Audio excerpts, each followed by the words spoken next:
In 1985, John B. Nixon Sr. was a 57-year-old World War II veteran who should have been getting ready to retire in a couple of years.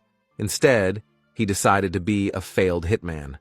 On January 22, 1985, Nixon, his son Henry, and Gilbert Jimenez went to the home of newlyweds Thomas and Virginia Tucker in Rankin County, Mississippi. The couple of 6 months were married 3 months after Virginia's previous marriage to Elster Joseph Ponthieux ended in divorce. When Thomas Tucker saw the armed men enter his home, he suspected his wife's ex-husband had hired them. He offered the 3 men money not to harm him or his wife, but Nixon replied, "That's not what I'm after. The deal's already been made." The men shot at Thomas and hit him, but he was able to escape the home. The gunmen turned their attention to Virginia and shot her in the head before fleeing the scene. Thomas was able to hitch a ride to his workplace. Once there, he sent a co-worker to his home to check on his wife. The co-worker found Virginia gravely injured, but still alive. An ambulance took her to the hospital, but there was nothing they could do, and she passed away the next day. Thomas survived his injuries and was able to identify Nixon. On November 4, 1985, Nixon was captured. Virginia's ex-husband, Nixon's 2 sons, and Jimenez were busted in the months after him.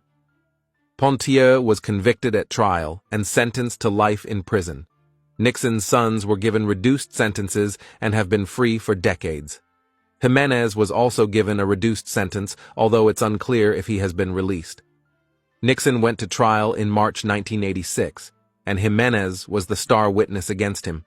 He was convicted after 3 days and sentenced to death.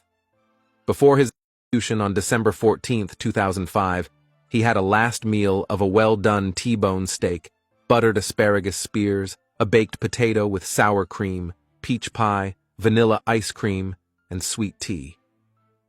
Before they flooded his body with poison, the lying old man said, "I'm sorry for what I've done. I'm sorry to the world. I'm sorry for myself, and I'm sorry to the family.